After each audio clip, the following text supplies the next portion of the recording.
Hello to everyone that I haven't already spoken to this lunchtime. It's really nice to be asked to present today and tell you the story about Canine Nation. So essentially Canine Nation is an app that connects dog owners and dog businesses and products in a dual marketplace. It has a whole host of other features for the dog owners as well to bring them value. But my origin story was that I got a dog a number of years ago. I felt really overwhelmed. My problem was that there were several different websites out there where I could find walk information, where dog-friendly pubs were, what the best product was, but there was nothing that was mobile enabled with all the information I could need as a dog owner in one place to make my life easier. So that's my challenge as a dog owner, that was my problem. And from the dog business owner perspective, their challenge and their problem is that traditional digital marketing channels like Facebook, Google ads, if they're product-based, Etsy, they're not really working for them anymore. Facebook's becoming oversaturated, and whilst they can audience segment, they're struggling to get a return on their investment, and some of the bigger product-based platforms can suspend their accounts at a whim and they lose their whole channel to their audience. So we're providing that unique audience, their ideal customer market. So that was the challenge for the other side of our product. In terms of our story so far, I set up the business, I think it was about 5 years ago now. I was working full-time in the legal sector, and my background was through business development and then into tech. So I was a software product manager for a large volume conveyancing firm.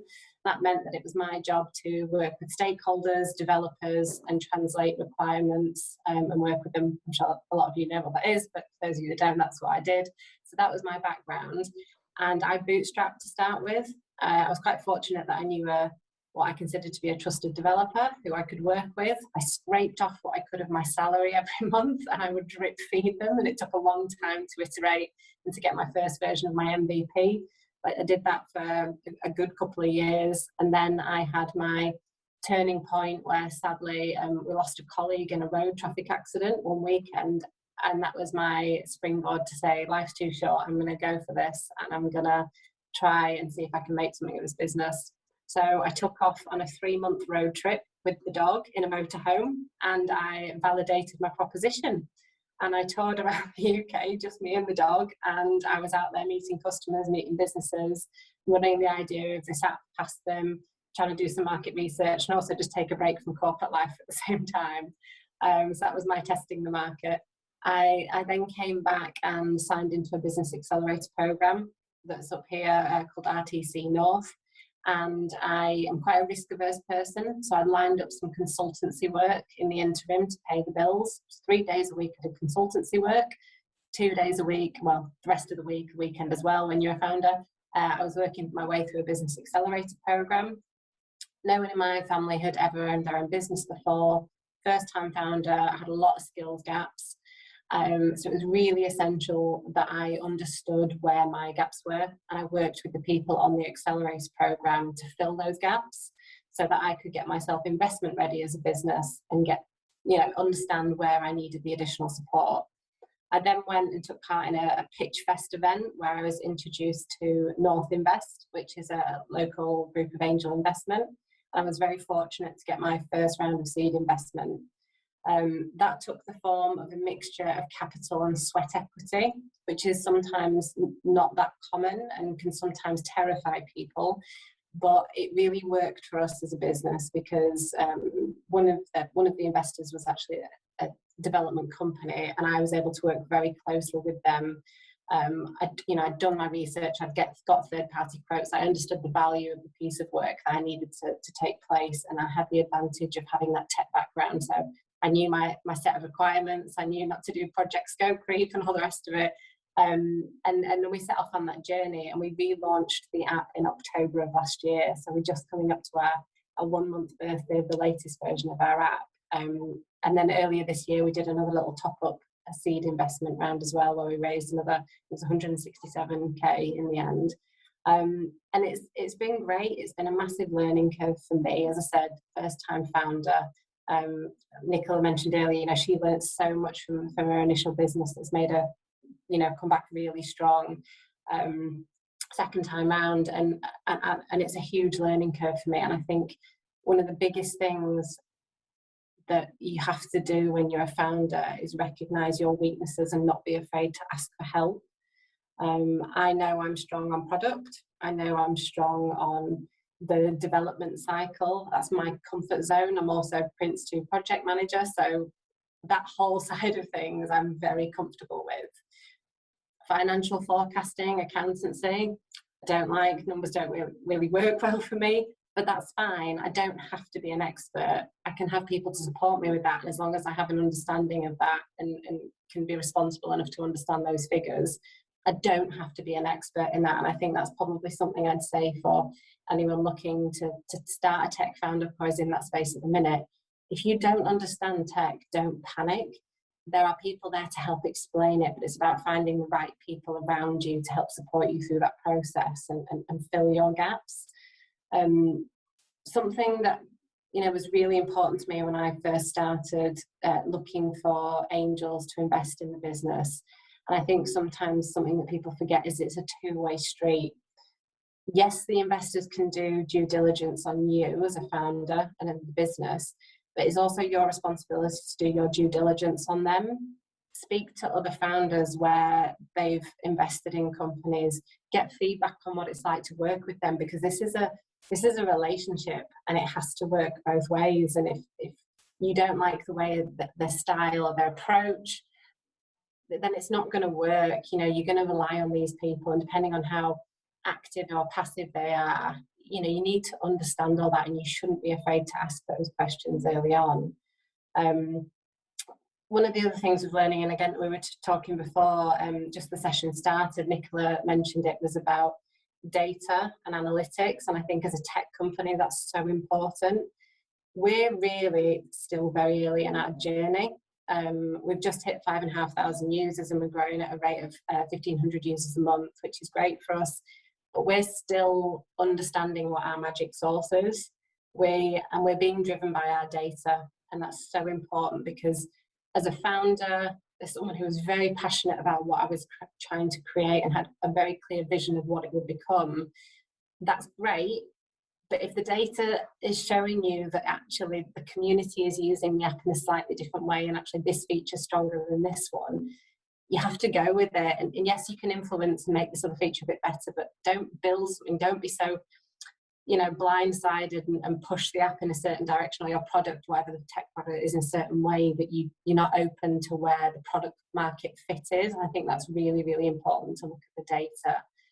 And I think the other thing that I've learned, I do apologise, the light's just gone off in the room that I'm in. Let me just wave the sensor just to make it turn on again. I do beg your pardon. I'm obviously sitting too still in the room. The other thing that I'd say that was really important is when you're doing tech is test quickly and cheaply if you can. So there's an example of this where we've done something recently. We have a walks feature in our app. So you can find different walks to take your dog on. And some people said, we want to know when you get to that walk, what the specific route is that you can take, like mapped out, turn left here, turn right here. And some of us said, well, we don't know if that's actually needed. People like to just rock up at a walk and explore. So we're like, right, let's put a routes button per walk. It won't do anything. When you click on it, it shows a little holding image and it says, this feature's under construction. But let's see how many times people actually click on that button before we go to the resource and the cost of developing that feature out. Because if no one wants it, why would we waste our very valuable dev resource in building it? So that's just a quick example of how you can test and build stuff very quickly rather than going down a rabbit hole. And that was something that one of my founders and one of my investors and mentors taught me quite early on. So yeah, as I say, just don't be scared by tech if you're a female founder out there who's just going into it. It can be complex and there are some common pitfalls, but I think by having the right set of people around you, you can learn them. Typical things like scope creep, not being clear enough in your set of requirements. I can see Chi nodding as a developer. Having a clear vision about where it is you want your product to go.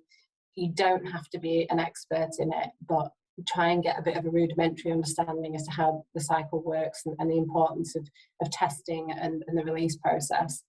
And I think the other personal learning for me so far has been, and I know it's a bit of a cliche phrase, but don't let perfect stand in the way of good. particularly when it comes to tech. No, you don't want to put something out there that's buggy and doesn't work, but at the same time, it doesn't have to be perfect. Get it out there, test it, see if it's what the market want, what your audience want, and then iterate. Development is never finished. It's an ongoing thing, and it's an ongoing cycle, and you need to learn from it. But I think they would be some of my key learnings in my journey so far. And as I say, we're still really early on in our process, but you know, the investment landscape is scary for those of you that haven't done it before. There are lots of different ways to do it. There's grants, there's angel investments, there's VC funds, and it's all about what's right for you and your business at the stage that you're at, and the model that you want to work with. And one of the other things that I've sort of had to learn to deal with, and this is coming from a big corporate where the development cycle is really heavy, understand what's right for you and your business at the stage of the cycle you're in at the minute. Because I went into it thinking I need budget for like business continuity planning, for failover servers, all these things that I was used to needing, and a UX tester, a BA dedicated. I was used to having this big development team in the old corporate, and it wasn't needed for the stage of the business that I was at. And it's recognizing what your tech needs are at the stage you're at. And yes, you can have a technical roadmap the same way that you have a product roadmap, but don't go spending all your budget on a business analyst when actually you as the founder understand what it is you want and can build that out. So that's probably the other thing that I've had to learn from making the transition to corporate to sole founder. So I don't know if that helps anyone out there. Chi, if you've got any questions, or if anyone's got any questions on the chat, there's just a little bit of a snippet into my journey so far. And I'm happy to connect with anyone on LinkedIn or answer any questions. That's brilliant. Now I've got questions because this is really, really meaty stuff. I think you might have mentioned it when we were chatting at the beginning, kind of the journey at the very start where you were road testing. You actually talked about it, road testing this by talking to people about this idea. I was interested to know, like, how have you found those learnings fit into what you're doing now with, you know, things like putting that button on there that says the walks feature, the route feature is under construction. So do you feel now that some of the things you learned when people were talking to you with the motorhome are actually applying into how you're building the app? Yeah, it's quite a tricky one because there's lots of different ways you can engage with your existing audience or targeted users. And, you know, you can run focus groups, you can run surveys. One of the challenges is not influencing, because guarantee you, if I got a room of 10 dog owners on a Zoom, without meaning to, you would influence the outcome and they would say what you would want to hear. So if I was like, what do you think of feature X? They'd be like, yeah, that'd be great. And you'd be like, all right, that's what I'll go off and build. You have to be very impartial and try and almost get someone else to run it for you if you can, so that you can understand what they want and let it come from them rather than you influence what it is that they want. And also, people will say one thing but do another. So to go back to Nicola's point about data, you're almost better looking at the data of what they're actually doing rather than what they're telling you they're doing because they want to be liked, because it's human nature. They're not going to sit there and say, oh, actually, that feature's rubbish, we don't really like that, because most people are quite polite and you know, they don't want to be mean. So it's a combination. You know, we rely quite a lot on brand ambassadors to give us feedback, and that's on both audience segments, so dog owners and dog businesses. So if we're coming up with an idea or we've got a notion about something, we'll often run it past our brand ambassadors just to test the water. But again, their very nature is that they love everything you do. So you have to take what they say with a little bit of pinch of salt. But audience validation is very hard. Like we've definitely not cracked it yet, and it's something we will endeavour to keep doing. Brilliant, thank you for that. Somebody else asked a question. I've got a question, if you wouldn't mind. Go for it, Nicola. Yeah, so given that you said like your story of how you came on this in terms of life's too short, I'm just going to go for it. How did you actually get started? So it's one thing having an idea, but how did you then get to the point where, you know, you've mentioned that you've just done a recent round, and I know you bootstrap, but how did you even know where to go to look for funding? What was the first thing that came to your mind? It's really hard actually, because and I've sat on a couple of panels, as I'm sure you have, Nicola, and that seems to be a lot of people's questions. And I have like girlfriends from university who are wanting a career change. We're hitting that age now, sort of 37, and like, all right, I've done this and I want to do this, Becky, but where do I begin? But it's not signposted well enough, is it? I think, no, you know, you put in a Google angel investors and you come up with a whole set of things that aren't necessarily relevant and you don't really know where to go. And to be honest, mine was pure chance. So I actually consult for a law firm in Leeds called Clarion. That was, you know, where I went when I said I was risk averse and I wanted to guarantee my income. And they're very forward thinking in terms of their business development. And it was a pure water cooler conversation with one of the ladies in their marketing team who is very passionate about dogs, knew what I was doing, and said, "Oh, did you know there's an accelerator program that we work with, and they run Angel in," and it was pure chance, Nicola. But that's not good enough, is it? Like, that shouldn't have been the case. Yeah. I should have been signposted and known about that resource, not being a fluke. Yeah, well, just like you said there about, you know, you Googling angel investors. So my particular journey started almost 5 years ago, and I got into fintech. It wasn't really by fluke, but it just happened, and I didn't even know what an angel investor was. I genuinely didn't even know what that term was. So you're absolutely right in that there is not enough resource out there, and I've seen, as being part of this world, I've seen quite a lot of things coming out, but you've almost already in that environment and network, and that's how you know about it. It's not something that's like publicly signposted, as you say. So it's and I just think there's so much misconception around it. It's even like the last round we did was part crowdfunded. I get so many people reaching out to me about crowdfunding, trying to understand how it works. Or is it the one where people just donate money? Oh, they actually have to give you actually have to give equity. You know, there's so much misconception around it, and I think the investment landscape is terrifying. And it could be, you hear some horror stories, don't you? I'm sure you have. I feel so lucky to have fallen on my feet.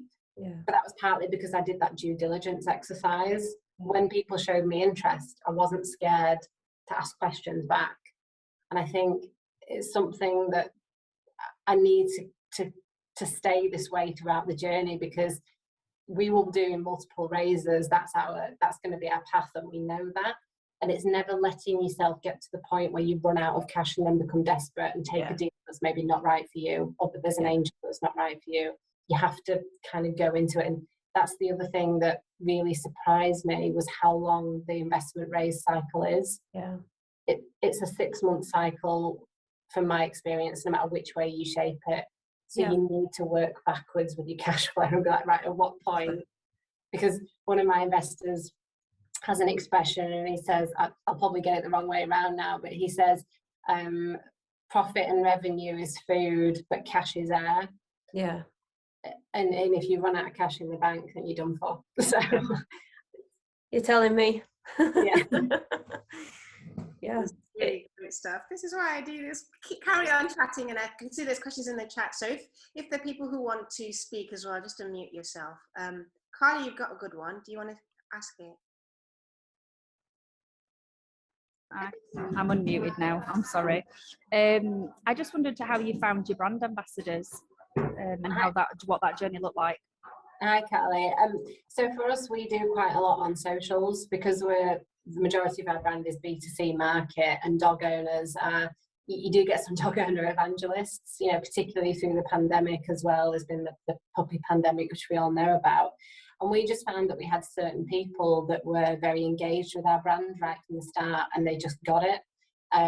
You know, particularly, I've got a cockapoo, and, you know, some of our first ones were cockapoo owners, and they just had a synergy between what I was trying to create, and they understood. And we were actually talking about this in the breakout room, Valerie, who does branding.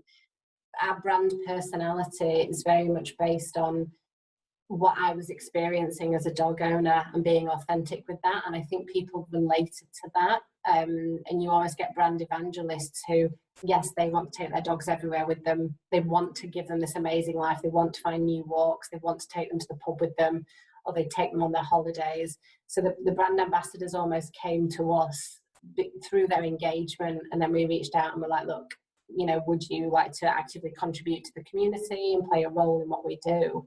And it was more organic than anything, Carly. You know, they're not incentivized at the minute financially or anything. They just like the concept, and they'd be doing these things anyway as dog owners. So thank you very much. That's really cool. It's been so interesting. I'm conscious we are moving towards our last few minutes, and this is the Q&A, I guess, that we tend to have at the end.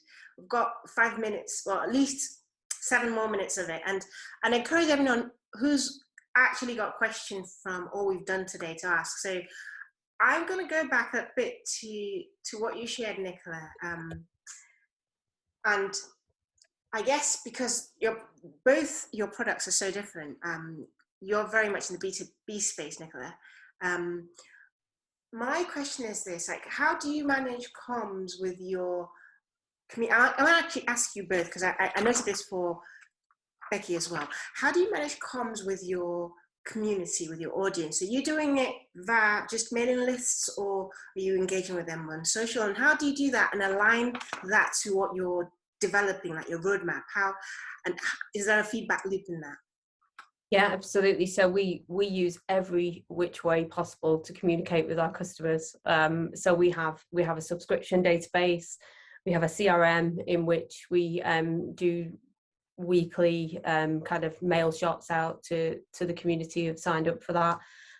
We speak to our customers through our products. So at certain stages of the onboarding, we will encourage, you know, if somebody stops, for instance, before they connect their zero accounting package, we will send them a nice note to say, look, don't worry, this is how we get the information without you having to physically send us the information, and nurture people through every process that we're with.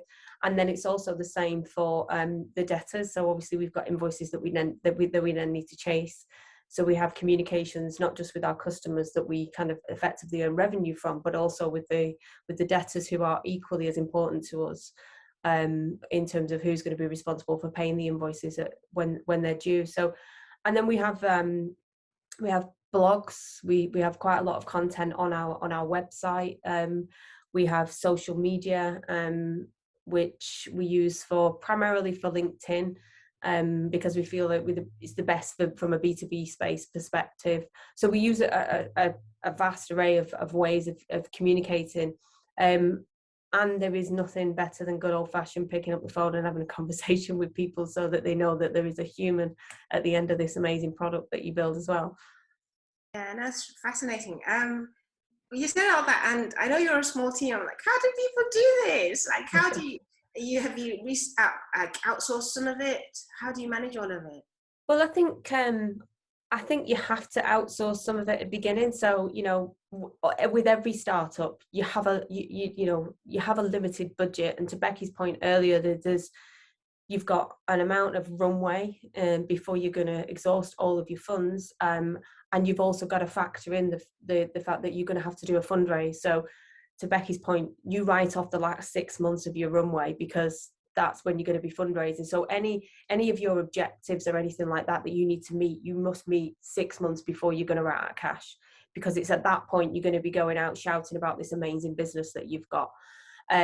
So to do that, because of the limited budget that most startups have, we as a company, we surround ourselves, and my absolute mantra, and I learned this at GE and it's stuck with me forever, is to surround yourself with people that are better than you. And that goes for your subcontractors as well that you use for you. So we have a direct marketing company that we use, we have the PR agency that we use, we've got our products agency that we use, and then we have our team in-house as well, who are just amazing at this kind of thing. So it's a mixture of people in-house as well as subcontracting, but they're all incredible, and you treat them all as though it's an extended team. Amazing. Over to you, Becky, because the reason I thought of this question was, we're talking about how you put in that button that let people tell you about whether they want to use routes, and you had a clear vision about where you want the product to go. And I remember thinking, so how are you connecting the dots between what people told you when you were in the motorhome to what they're telling you in the app now, and then your brand ambassadors? What's the cycle with comms? That's literally what I put down. Comms to market. How's your team doing it? So similar to Nicola, it was all of the above, you know, blogs, social media, email marketing, different audience segments, depending on whether they're brand ambassadors, our dog owners, our dog businesses. And it is a challenge because everyone works in different ways, in particular for us with our B2B market. You think a groomer works very differently to a pub landlord, and we're trying to communicate with both of them. We want to know if that pub's dog friendly, but at the same time we're trying to connect with groomers who are busy grooming all day. So we've got a really specific set of challenges on how our business industry audience like to be communicated with rather than our dog owners. So it's a real challenge for us to communicate. And I think the other challenge we've got is because we're reiterating the product all the time. Like, if I look at how many releases we've done in the last 12 months to build new features, there's only so many times you can communicate with an audience before they lose interest. Like, oh, another release, what's this, you know? So you have to kind of pick and choose. And I think the feedback loop is difficult, but as I said earlier, you get your brand evangelists who want to have their say. That, you know, they want to communicate. So whether that's through regular user surveys, or you have people who you want a more personal relationship with. I have a lady who has a dog, Mr. Buckles, and she will always email me or pick up the phone and tell me exactly what she thinks, and that's great. You know, these are your hardcore users. But it is tricky, and every business will find their own way to get that feedback loop. But I would always support it with the data, like I said earlier. Like, the data is going to tell you much more than an anecdotal story from an individual user, because it's about building a product for the mass audience, particularly for us, because our revenue model is old school, get the eyeballs, advertising opportunity revenue model. So we have to build a product that is fit for the masses. But it's tricky. Like, I'm not going to lie, and like I said, Chi, we're very much in our discovery phase of what our magic sauce is and what's going to make that cycle really work for us.